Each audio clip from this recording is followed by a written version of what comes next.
Normalmente, quando falamos de violência na escola, pensamos logo na violência física. Pensamos em vandalismo e depredação. Mas vamos olhar mais atentamente. Vamos assumir um olhar mais crítico e acurador para perceber violências difíceis de serem identificadas no contexto escolar, mas que ainda assim estão presentes diariamente. Entenda que também não estamos falando sobre a violência social. Lá fora, sem dúvida, também interfere na vida dos estudantes dentro da escola, mas falaremos sobre uma violência de nível diferente, que só poderá ser considerada quando a nossa compreensão sobre o próprio fenômeno da violência for ampliado. A violência indústria é um fenômeno explícito ou sutil, na qual as ações das pessoas individualmente, como também normas, instituições e sistemas, impedem que a vida humana se realize com dignidade. Essa definição nos ajuda a construir o entendimento da violência curricular, uma vez que o currículo escolar está relacionado às suas práticas e intenções políticas, seus valores difundidos, declarados ou não, seus conteúdos selecionados, seu modo de organização do tempo e espaço e entre outros.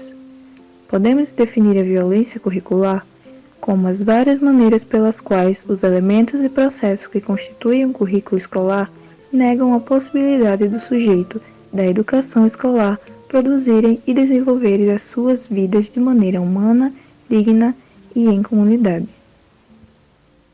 Considerando a imensa gama de elementos e processos que constituem um currículo escolar, a violência curricular pode ser classificada em 3 tipos.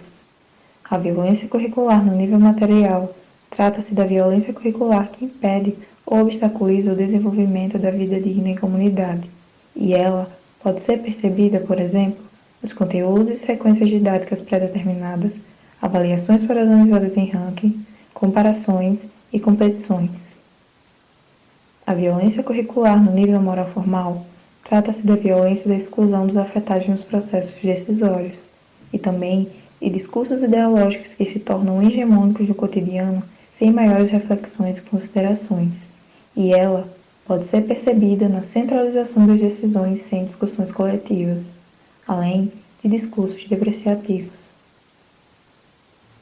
Por último, a violência curricular no nível de factibilidade ética trata-se da violência que impede ou atrapalha a eficiência da instituição, no sentido de realizar os objetivos que se impõem, e ela pode ser percebida, por exemplo, na falta de recursos para investir na infraestrutura da escola, depredações e furtos.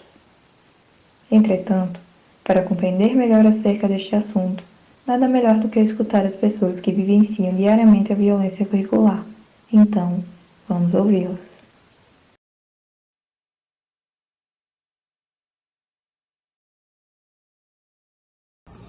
Já assim, quando chegam impondo alguma nova regra, por exemplo, e eu peço alguma explicação e eles falam a coordenação mandou, você é aluno, você só obedece, não adianta você falar nada que sua opinião não vale.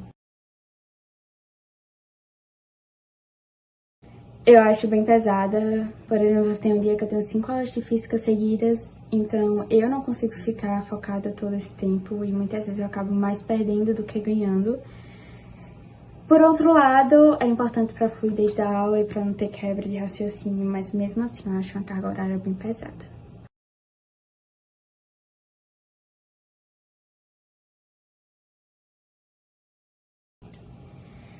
Lá na escola, a gente não tem que pedir permissão para sair, mas tem a luz vermelha, que se ela estiver ligada, a gente não pode voltar para a sala. Então, eu já aprendi muitas vezes por não querer perder aula e eu fico péssima, que eu fico ansiosa para terminar logo, fico nervosa, fico desfocada, me mexendo muito.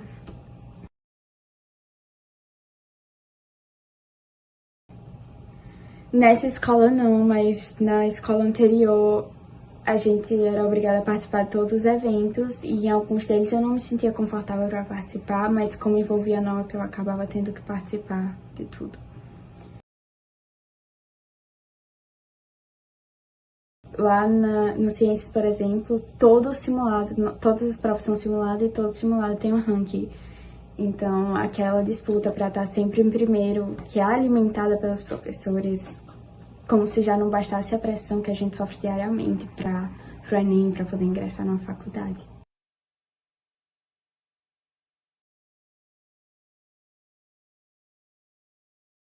Vantagens é que eu tenho um bom acesso à infraestrutura, por se tratar de uma escola da rede privada, então não há grande dificuldade na infraestrutura tanto para os professores quanto para os alunos, e as dificuldades são principalmente exigência e cumprimento de prazos que, na maioria das vezes, são prazos bastante curtos. Já aconteceu sim uma vez no início da carreira, e eu acredito que seja uma situação bem comum para profissionais que estão começando a carreira de professor. Pela pouca idade, pela baixa experiência, boa parte dos profissionais acabam muitas vezes se sujeitando a certos tipos de comportamentos, principalmente dos seus superiores imediatos.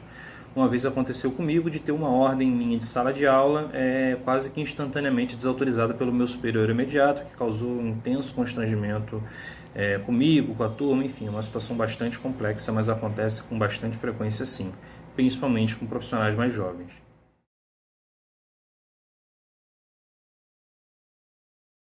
Eu acredito que afete em ambos os casos de forma quase que automática, até porque essa violência curricular ela vem disfarçada ou com uma espécie de disciplina ou com uma espécie de regra a ser seguida. E com o passar do tempo, tanto o aluno quanto os professores acabam perdendo a sua autonomia. O aluno, no caso, a autonomia no processo de aprendizagem e o professor, a autonomia na forma como ele acaba ensinando o aluno.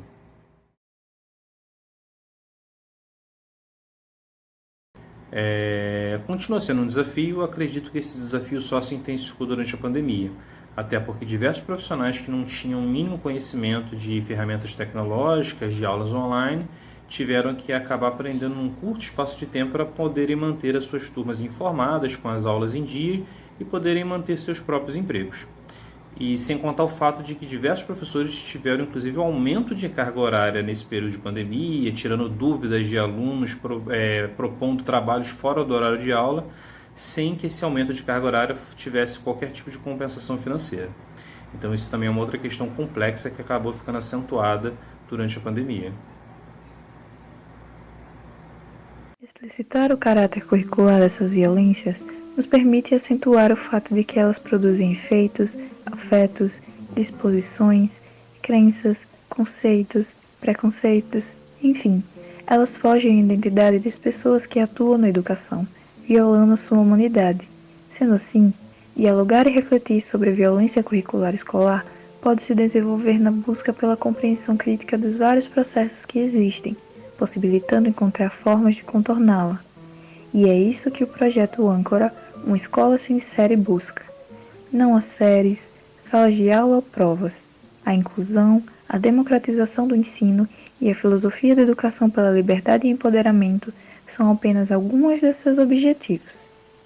É um caminho para o declínio da violência curricular. O projeto Âncora tem 20 anos. A gente acha importante preparar essa criança para o que vem no século XXI, né? Que a gente não sabe direito o que vem aí pela frente. Então é muito mais importante aprender a aprender. Assim você desenvolve a autonomia da criança.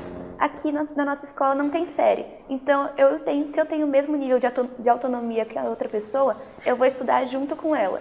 Pode ser uma pessoa de 7 anos ou pode ser uma pessoa de 15. Então, se eu tenho o mesmo interesse que ela, de projeto, a gente vai fazer um projeto junto. A gente precisa entender o que a gente precisa estudar também, então é isso. Por exemplo, eu não gosto de matemática, mas eu sei que eu preciso estudar matemática, eu sei que eu preciso daquilo para alguma coisa. E eu vou estudar, sabe? Então, numa escola, eu era obrigada a estudar muita coisa que eu não gostava, eu não entendia nem o porquê. E aqui eu entendo por que eu preciso estudar, aquela necessidade que eu tenho disso.